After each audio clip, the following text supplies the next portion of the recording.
Morning and Evening by Charles Spurgeon. August the 19th, morning, and he shall stand and feed his flock in the strength of the Lord.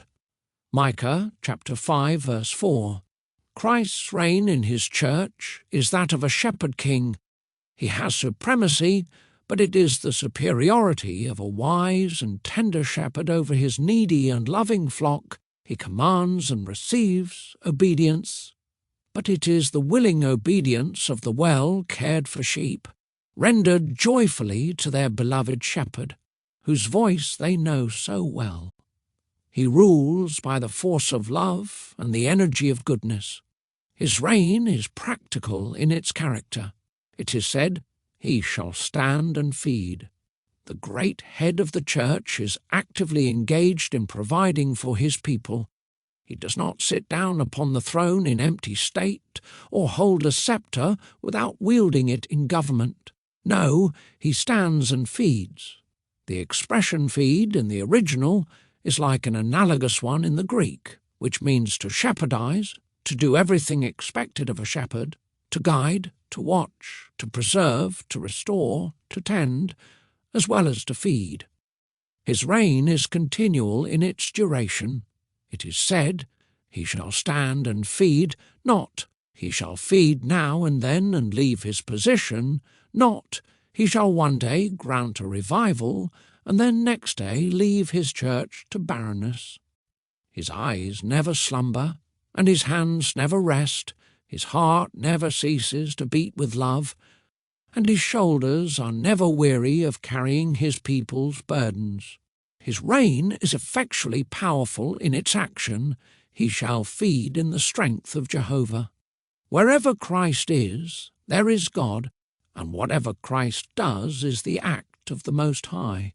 Oh, it is a joyful truth to consider that he who stands today representing the interests of his people is very God of very God, to whom every knee shall bow.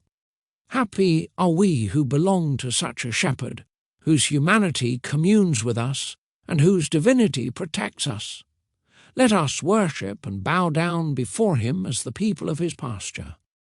August the 19th, evening. Pull me out of the net which they have secretly laid for me, for you are my strength. Psalm chapter 31 verse 4. Our spiritual foes are of the serpent's brood and seek to ensnare us by subtlety. The prayer before us supposes the possibility of the believer being caught like a bird. So deftly does the fowler do his work that simple ones are soon surrounded by the net. The text asks that even out of Satan's meshes the captive one may be delivered. This is a proper petition, and one which can be granted. From between the jaws of the lion and out of the belly of hell can eternal love rescue the saint. It may need a sharp pull to save a soul from the net of temptations, and a mighty pull to extricate a man from the snares of malicious cunning, but the Lord is equal to every emergency, and the most skilfully placed nets of the hunter shall never be able to hold his chosen ones. Woe unto those who are so clever at net-laying, they who tempt others shall be destroyed themselves. For thou art my strength. What an inexpressible sweetness is to be found in these few words! How joyfully may we encounter toils, and how cheerfully may we endure sufferings when we can lay hold upon celestial strength. Divine power will rend asunder all the toils of our enemies, confound their politics, and frustrate their knavish tricks. He is a happy man who has such matchless might engaged upon his side. Our own strength would be of little service when embarrassed in the nets of base cunning, but the Lord's strength is ever available. We have but to invoke it, and we shall find it near at hand. If by faith we are depending alone upon the strength of the mighty God of Israel, we may use our holy reliance as a plea and supplication. Lord, evermore thy face we seek. Tempted we are, and poor, and weak. Keep us with lowly hearts and meek, Let us not fall, let us not fall.